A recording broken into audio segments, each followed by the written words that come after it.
इस बीच अमित शाह के fake video का मुद्दा चुनाव आयोग पहुंच गया। केंद्रीय मंत्री अश्विनी वैष्णव की लीडरशिप में बीजेपी के एक डेलीगेशन ने इलेक्शन कमीशन से मुलाकात की।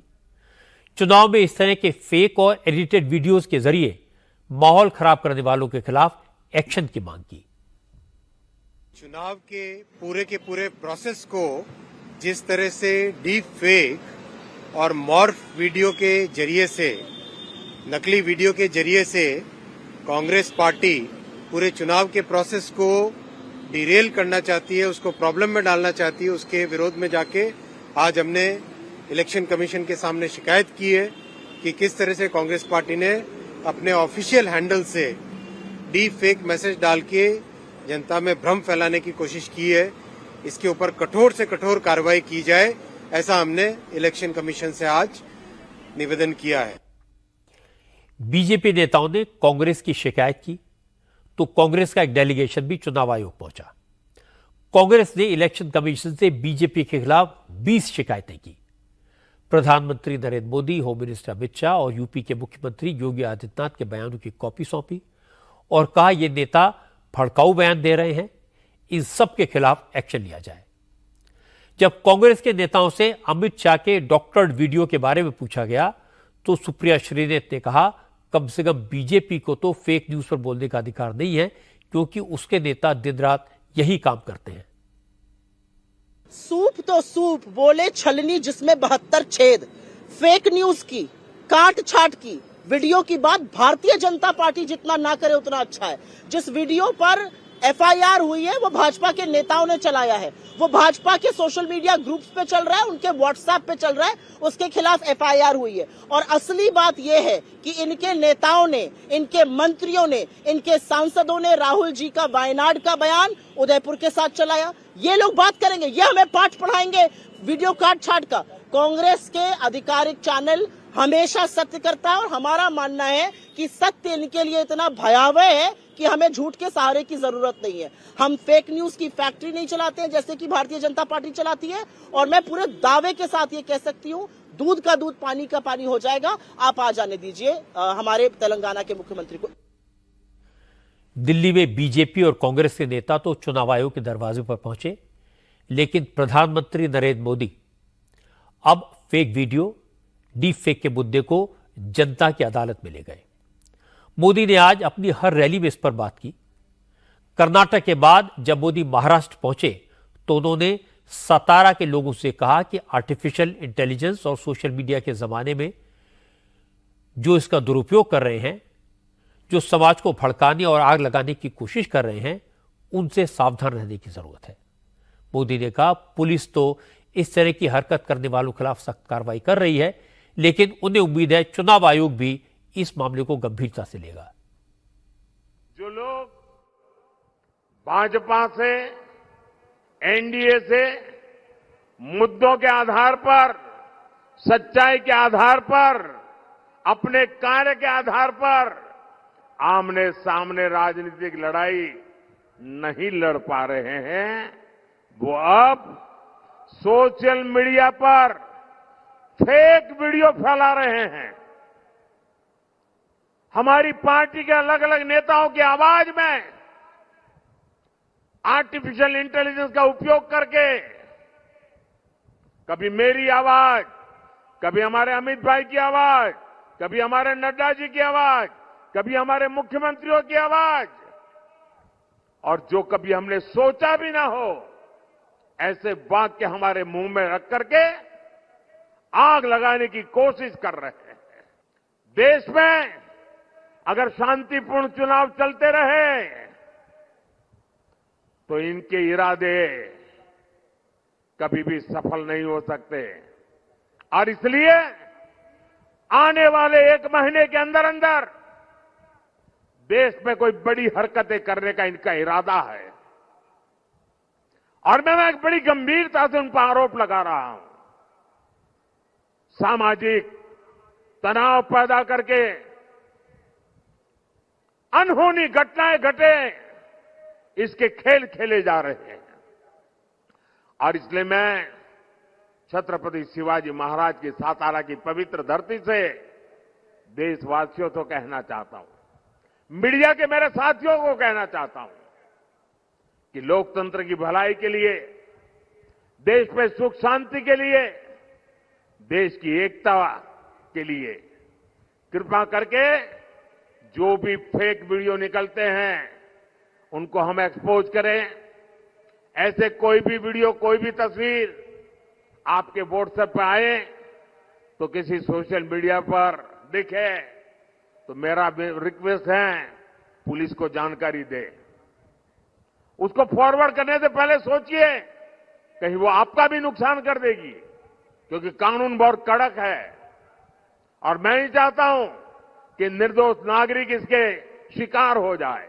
मैं इलेक्शन कमीशन से भी विशेष रूप से रिक्वेस्ट करता हूं कि आप उनके ओर के कठोर कार्रवाई करने के लिए कदम बढ़ाएं। सरकार पूरी तरह सच्चाई के साथ रहेगी, ये मैं देशवासियों को विश्वास दिलाता हूं। टेक्नोलॉजी के जमाने में असली नकली में फर्क करना मुश्किल है। नेता वही, आवाज वही, हाव भाव वही, लेकिन शब्द नकली। ये फिल्मों में हो, टीवी सीरियल्स में हो तो समझ आता है, लेकिन जब चुनाव के दौरान नेताओं को ऐसा बोलते हुए दिखाया जाए जो उन्होंने कहा ही नहीं तो बहुत मुश्किल हो जाएगी। आजकल हर हाथ में मोबाइल है, सबके फोन में व्हाट्सएप है, ट्विटर है, फेसबुक, यूट्यूब, तमाम सोशल मीडिया ऐप्स हैं। एक नकली वीडियो कुछ ही सेकंड्स में लाखों लोगों तक पहुंच जाता है और लोग इसे सच मानकर इसे फॉरवर्ड भी करते हैं। इसलिए ये खेल भयानक है, लोकतंत्र के लिहाज से खतरनाक है। क्योंकि लोगों के पास वीडियो की असलियत जानने का कोई जरिया नहीं होता, उसकी प्रामाणिकता को कैसे पहचाने ये नहीं कोई रास्ता होता। इसलिए कम से कम आप इतना कर सकते कि बिना सोचे समझे किसी वीडियो को फॉरवर्ड ना करें। कई बार आप इसकी वजह से मुसीबत में भी पड़ सकते हैं। आईटी एक्ट बहुत सख्त है। अगर आप किसी गलत वीडियो को पोस्ट करते हैं, फॉरवर्ड करते हैं तो जेल भी जा सकते हैं। इसीलिए आज प्रधानमंत्री ने कहा सावधान रहिए।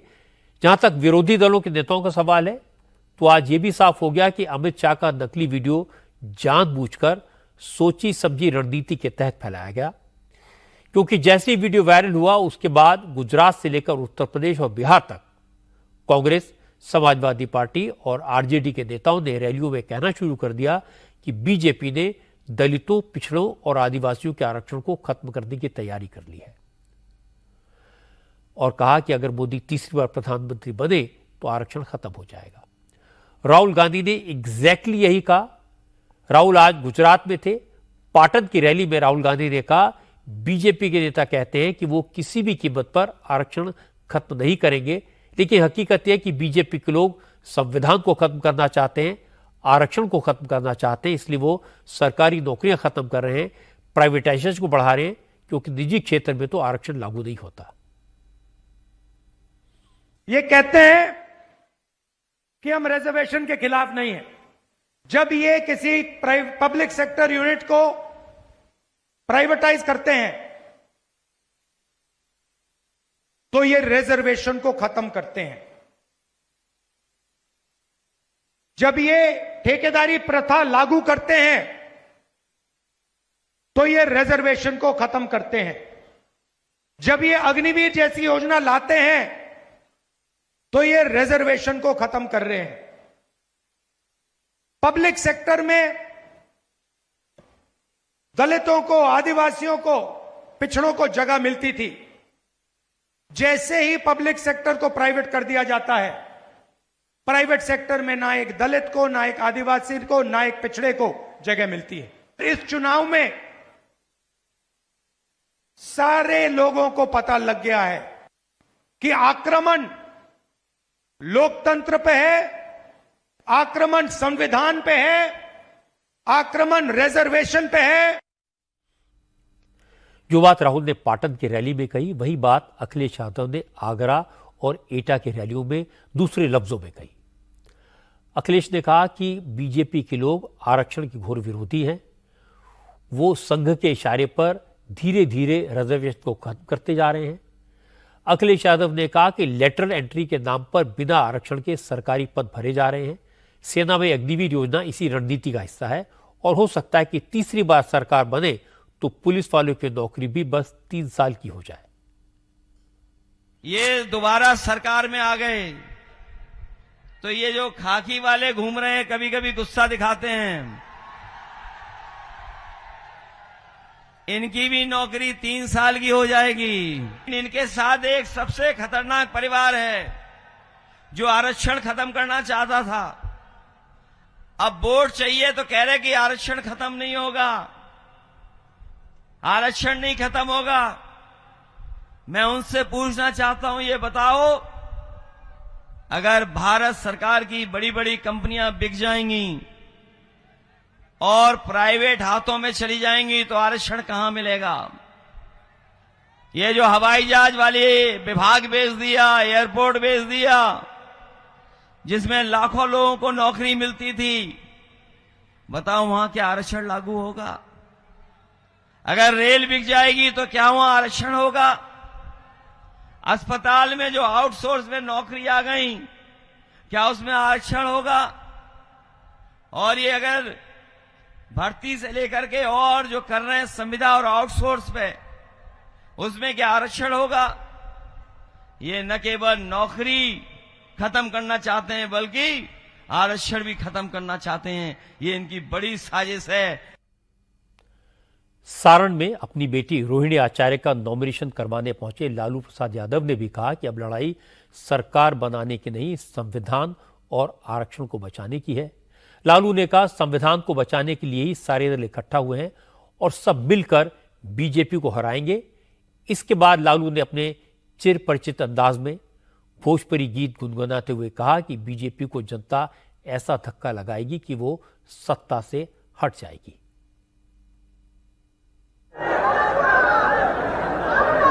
ये उनके हक को छीनना चाहता बीजेपी, रिजर्वेशन खत्म करना चाहता। इसके लिए हम सब लोग को एकत्रित रहना है, जागरूक रहना है। भारतीय जनता पार्टी बाबा के संविधान को खत्म करना चाहता है, संविधान बदलना चाहता है। हम किसी भी कीमत पर संविधान को बदलने नहीं देंगे। लागल लागल झुलनिया में धक्का लागल झुलनिया में धक्का बोला